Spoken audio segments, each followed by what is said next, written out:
De estos tres días hemos hablado de una gran cantidad de enfermedades, hemos hablado de una gran cantidad de patologías y qué hacer con cada una de ellas, pero casi siempre hemos hablado de cuando las personas ya están enfermas. Tendremos nosotros que revisar realmente cómo es que hacemos nosotros y por qué es la importancia que tiene la medicina interna ambulatoria.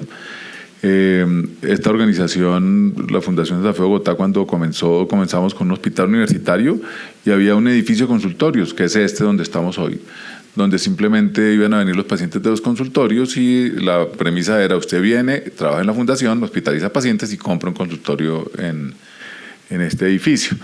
Eso definitivamente era la manera como se practicaba la medicina en los años 70, cuando fue planeada esta organización, y hoy definitivamente lo que tenemos que pensar es que hay un continuum de atención en los pacientes, y el continuum de atención está más en la parte ambulatoria que en la parte hospitalaria, y eso continuum de atención lleva a tener compromisos reales con los pacientes, como mostraba la doctora Ana Cristina hace un momento, que es el seguimiento completo del paciente, no en el momento solo que presenta el evento, porque como ustedes pudieron dar cuenta, lo más importante no es el momento del evento, sino el momento del seguimiento de ese paciente para que el evento no se vuelva a presentar o no se vaya a presentar una complicación de lo que hemos hablado.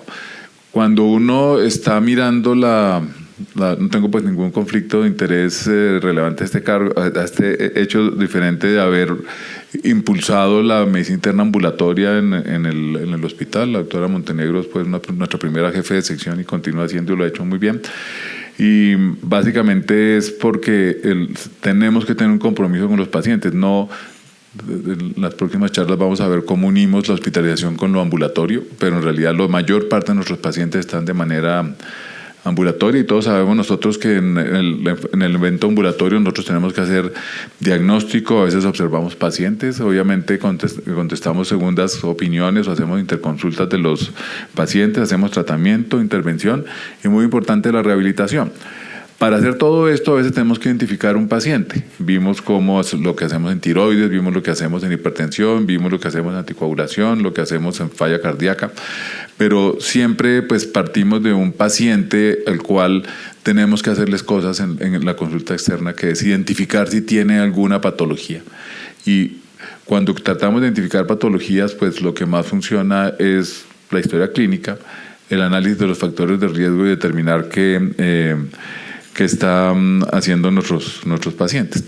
El problema que tenemos nosotros es que tenemos mucha tecnología. Esa tecnología, nuevamente el doctor Montenegro lo dijo, es clarísimo que hace mucho tiempo no se debe hacer estudio de trombofilia en ningún paciente, pero lo continúan haciendo. No se debe hacer estudio para buscar un cáncer, pero es altamente inusual que le llegue a un consultorio un paciente que haya pasado por otra especialidad con una embolia pulmonar y que no tenga todo el tamizado de cáncer y lo que tiene simplemente es una embolia pulmonar. Entonces, en medicina ambulatoria nosotros lo que hacemos es uso adecuado de la tecnología y realizamos los procedimientos que los pacientes necesiten a lo largo del tiempo. El manejo apropiado de las patologías identificadas obviamente va a reducir los números de hospitalizaciones. Es muy raro que un paciente nuestro con enfermedad pulmonar obstructiva crónica se hospitalice.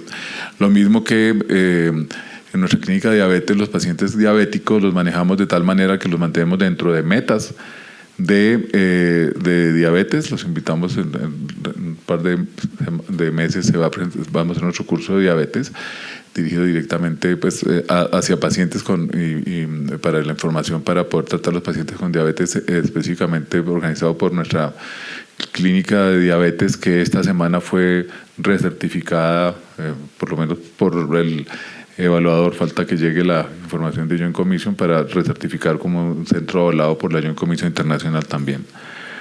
Entonces, básicamente cuando nosotros queremos hacer algo como poder seguir los pacientes, uno tiene que diseñar un programa. Y voy a hablar del programa de chequeo periódico de salud que tenemos nosotros para ver de dónde salen los componentes que nosotros usamos en este programa, y es lo que uno podría llegar a hacer en su consultorio. Está claramente definido que nosotros tenemos un programa de chequeo ejecutivo que lo que busca es hacer prevención para encontrar algunas patologías que puedan estar ocultas en los pacientes y garantizar que si tienen una alteración de salud podamos restablecerla de manera rápida y eficiente. Nosotros estamos haciendo chequeos ejecutivos desde que la Fundación abrió sus puertas, este hospital, hace 30 años, y básicamente lo que hacemos es tratar de individualizar los pacientes para poderlos hacer el chequeo, un chequeo que esté basado en la evidencia y que no incluya la práctica de exámenes que pronto no estén basados en la evidencia. Nosotros buscamos que haya pues un completo estado de salud, definimos salud como el completo estado de bienestar y no solamente la ausencia de salud, y promover la salud y promovemos la enfermedad, es lo que busca pues la OMS desde 1948. Y definitivamente para promover la salud pues tiene una importancia ética en el sentido de cómo vamos a usar los recursos y hacia dónde vamos a llevar al paciente, razones epidemiológicas en las cuales debemos identificar las enfermedades más frecuentes. Muchas de ellas las hemos hablado en este curso, y obviamente tendremos que hacer pues investigación para ver qué podemos hacer. Ustedes oyeron la conferencia pues del doctor Carlos Sánchez el primer día, donde la validación de la escala de riesgo cardiovascular se hizo con pacientes de nuestro chequeo periódico de salud, que en realidad pues, los pudimos seguir por muchos años, y entonces se pudo hacer esa validación, y obviamente tiene consideraciones económicas, que es cómo hacemos nosotros para hacer un gasto en salud que sea lo suficientemente eficiente para no quebrar el sistema y garantizar que pueda haber recursos para tratar enfermedades que realmente son tratables de otras maneras. ¿Qué es lo fundamental para nosotros como médicos? Buscar la historia clínica y los factores de riesgo, hacer un examen físico, con lo cual nos permite hacer un diagnóstico y obviamente la prevención. Todos sabemos que la historia clínica, el examen físico, el diagnóstico pueden tener unos limitantes, pero está claramente comprobado que simplemente un interrogatorio puede identificar la mayor parte de los factores de riesgo que tenemos. Si el interrogatorio le sumamos medir el perímetro abdominal y tomar el peso de la persona, tenemos muchísima más información y podemos ir hacia otro tipo de factores de riesgo que puedan estar presentes. Cuando nosotros diseñamos nuestro chequeo y cada uno de los componentes del chequeo, nos buscamos fuentes en las cuales se trata de identificar cuáles son los factores principales de riesgo que tienen las poblaciones. Uno de los problemas que tenemos nosotros es no tener evidencia clara nosotros.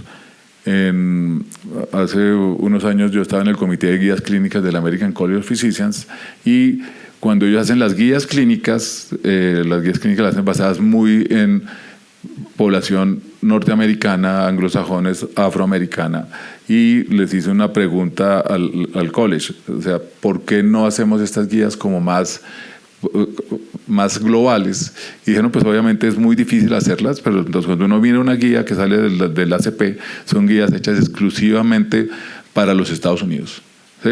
Nosotros tratamos de usarlas, pero en realidad son guías hechas con la información que ellos tienen. Entonces nosotros tendremos con el tiempo que tratar de obtener nuestra propia información, que es parte de lo que estamos haciendo estando vinculados al RIETE, con enfermedad tromboembólica, pero casi todos nuestros grupos están trabajando en tratar de obtener información propia, parecía lo que dijo el doctor Carlos Sánchez el jueves. Entonces, pero usamos de todos modos como guía las recomendaciones de la Fuerza de Tarea de los Estados Unidos de servicios preventivos, que es un ente no gubernamental que ayuda a dar guías sobre el manejo, y todos los que leen JAMA, casi todas las semanas sale una guía nueva hablando de múltiples cosas que podemos hacer o no hacer los pacientes. Y es lo que nosotros usamos para casi todo el chequeo de salud. El problema que tenemos es que en una revisión de Cochrane se demostró que el hacer chequeos periódicos de salud no mejoraba la mortalidad, no mejoraba la sobrevida de las personas cuando se miraba las poblaciones completas. Por lo tanto, vamos en Canadá, el Servicio de Salud de Canadá no permite hacer chequeos. El Sistema de Salud de Canadá lo único que permite es hacer una entrevista anual con un médico, y esa entrevista anual la persona afuera sale medida y pesada. Si de ahí sale algún factor de riesgo, es cuando ellos comienzan realmente a investigar a la persona. En los Estados Unidos hay una consulta anual donde, como veremos ahorita, se mide la presión arterial y se miran factores de riesgo dependiendo de la edad del paciente, ¿sí? Aquí en Colombia, pues nosotros no hacemos mucho, tenemos algunas guías, pero no lo tenemos totalmente evaluado. Entonces, aquí vemos que en realidad no hay, en todos los estudios no hay una diferencia en cuanto a la mortalidad, y tampoco, pues, y los análisis de sensibilidad no dicen que haya una diferencia tampoco en las diferentes patologías, y cuando se mira desde el punto de vista cardiovascular, el chequeo como tal no mejora la mortalidad, pero definitivamente uno de los riesgos que miran, de los sesgos que puede haber tenido este tipo de estudios, es que las personas que van a chequeos periódicos de salud normalmente son de clases más favorecidas, donde tienen acceso a médicos de manera continua, ¿sí?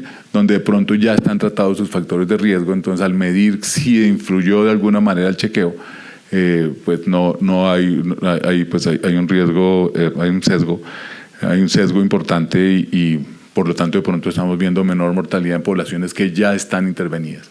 Es muy difícil que nosotros venimos haciendo prevención primaria cardiovascular desde que abrió este hospital hace 40 años, entonces el número de nuestros pacientes que les da síndrome coronario es relativamente bajo cuando los miramos en el tiempo, porque venimos haciendo ese tipo de prevención por mucho tiempo. Y obviamente, pues, como les decía hace un momento, el cuidado primario ya busca el riesgo y el tratamiento adecuado, y por lo tanto de alguna manera podrían no estar intervenidos de manera adecuada. ¿Qué es lo que nosotros debemos buscar en el examen periódico? Entonces, más como veíamos en la primera charla, es ver cómo están los factores, estimar los factores de riesgo cardiovascular, establecer si hay tabaquismo o no, la cantidad de ejercicio que hace la persona, evaluar de pronto los órganos de los sentidos para simplemente funcionalidad. Hay personas que empiezan a perder el oído y no se dan cuenta, y por otro lado, al tamizaje de algunos cánceres que requieran tamizaje o que esté aprobado usar tamizaje para el cáncer. El Task Force dice que la presión arterial debe medirse por lo menos una vez al año a todos los mayores de 40 años, y cada 3 a 5 años entre las personas entre 18 y 38 años. Entonces, personas con riesgo y sin riesgo y sin comorbilidades, este es lo que debería hacer. Entonces, una consulta anual para medir la presión arterial podría ser suficiente en personas que no tengan obviamente historia de comorbilidades o en los factores de riesgo y el manejo de la presión arterial. Sabemos, pues, es manejo del sodio en la dieta. La doctora Sandra Juliana nos habló mucho de esto, obviamente los suplementos de potasio, el ejercicio, ver cómo se disminuye de peso, manejar el estrés, y definitivamente la disminución del consumo de alcohol son factores que nos van a ayudar a guiar a nuestro paciente para que, pues, disminuya la presión arterial. Y como decía la doctora Sandra Juliana, y todos sabemos, el 30% del riesgo cardiovascular lo da la presencia o no de hipertensión arterial. Con respecto a los lípidos, a hombres mayores de 35 años, debe buscarse alteraciones de los lípidos, y entre 20 y 35 años solamente cuando tienen riesgo aumentado cardiovascular de acuerdo a historia familiar. Con respecto a las mujeres, el riesgo, pues, los mayores de 45 años sin factores de riesgo, entre 20 y 45 años solo se buscarían si tenemos un riesgo aumentado, y definitivamente, pues, no hay una recomendación a favor o en contra en personas de bajo riesgo y de personas jóvenes. Entonces, es muy usual que de pronto alguien le pida perfil lipídico a una persona de 20 años. En realidad no hay una razón para hacer esto.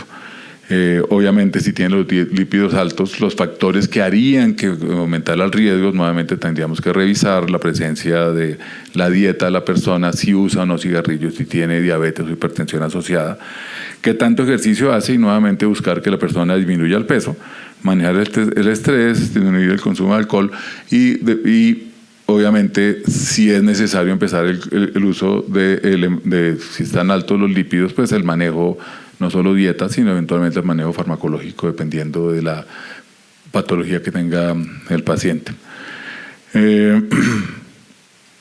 La prueba de esfuerzo. No hay una recomendación realmente para usar la prueba de esfuerzo.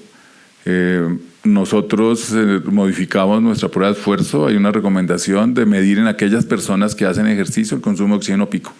Entonces, lo que estamos moviendo nuestra prueba de esfuerzo cardiovascular a hacer una ergospirometría completa, con medir el consumo de oxígeno pico y guiar el ejercicio de las personas, lo cual sí hay una recomendación para hacer esto.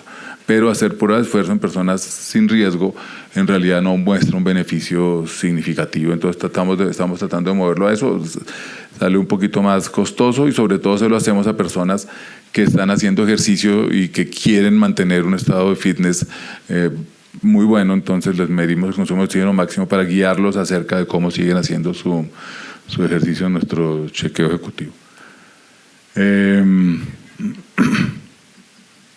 Con respecto a diabetes, nuevamente solamente en personas de 35 a 70 años, más de 35 a 70 años, que tengan sobrepeso o obesidad, en las personas a las cuales debemos hacer tamizaje para diabetes. ¿Y cómo lo hacemos? Pues midiendo una glicemia en ayunas, una hemoglobina glicosilada y eventualmente pruebas de carga de glucosa. Esa es una recomendación B. No hay una recomendación real para medirle glucosa a todo el mundo, solamente pues, personas que tengan factores de riesgo para diagnosticar la prediabetes. Con respecto a cáncer de pulmón, nosotros en nuestro chequeo hacemos radiografías de tórax, pero la principal razón de la radiografía de tórax es la prevalencia de tuberculosis. Es la razón por la cual lo hacemos y de vez en cuando encontramos un cáncer de pulmón.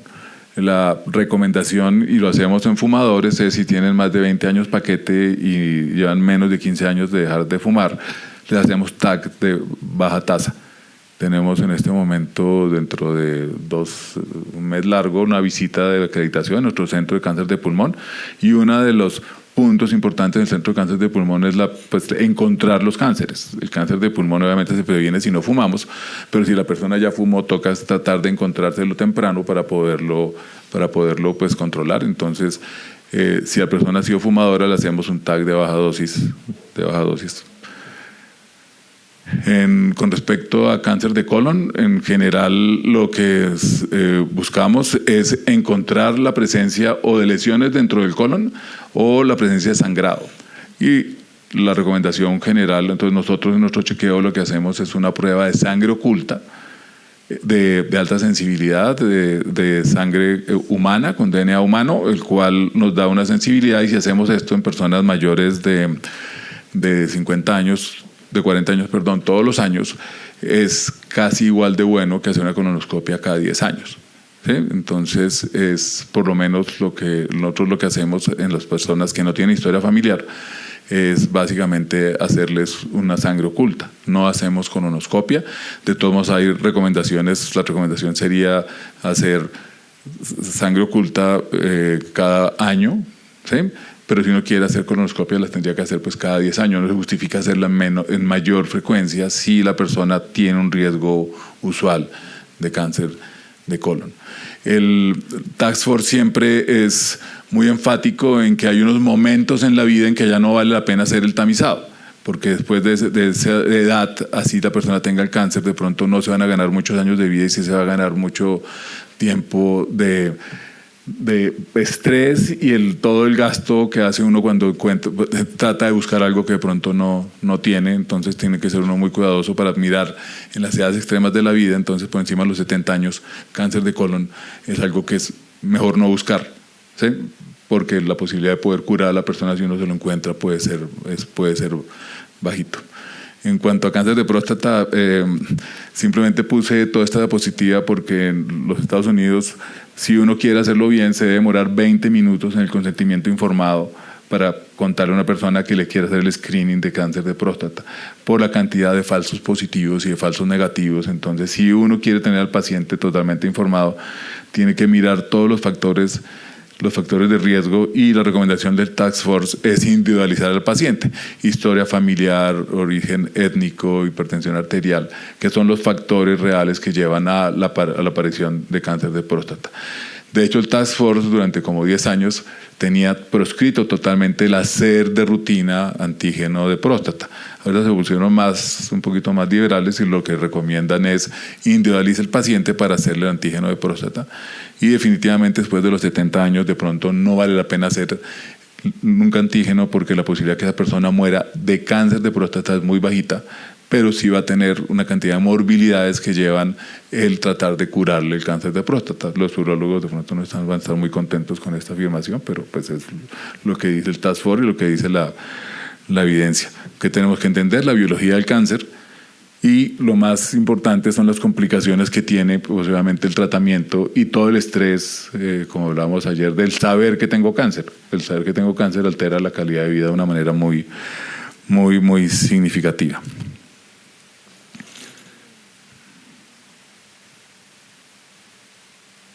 Con respecto al cáncer de piel, no hay ninguna recomendación, o sea, el someterse a estudios con aparatos que busquen tumores o algo así, no hay ninguna recomendación. Lo que hay sí que mirar, dependiendo del nivel de riesgo que tenga la persona, establecer qué vamos nosotros a hacer con esta persona. Con respecto al cáncer de cuello uterino, pues debe hacerse definitivamente un tamizaje con citología vaginal.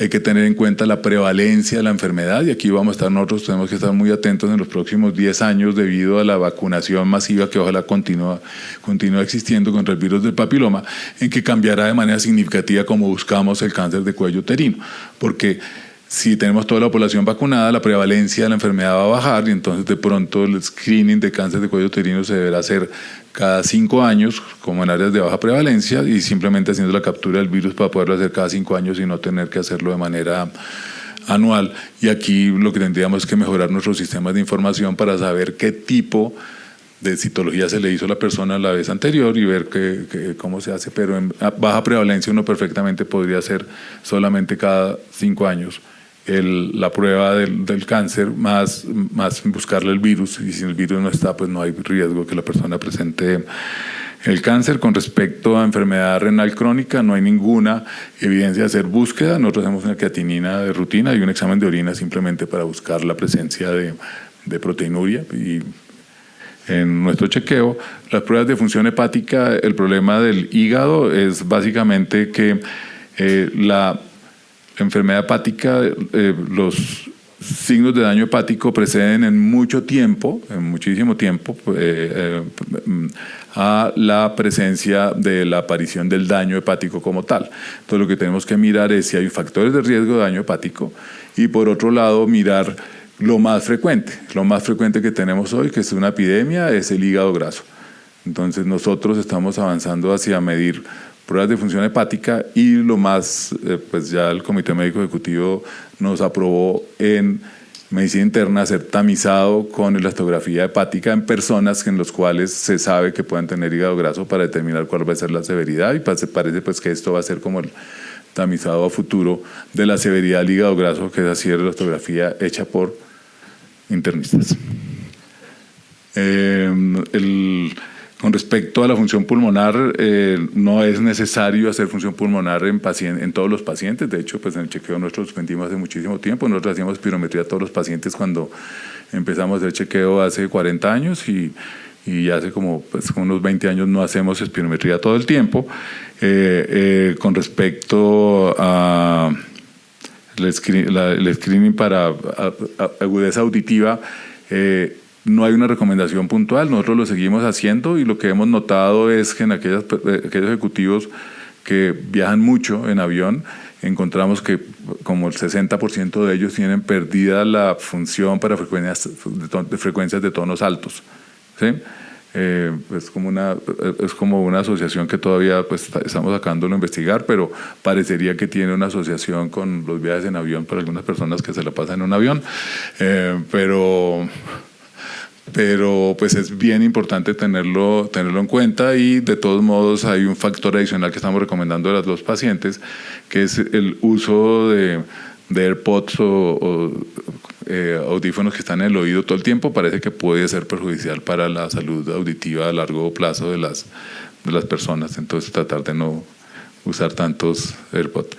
No hay una recomendación con respecto a visión de glaucoma, pero nosotros sí hacemos una evaluación optométrica y de oftalmología, pues, para ver cómo están, y hacemos prescripciones de lentes en nuestro chequeo.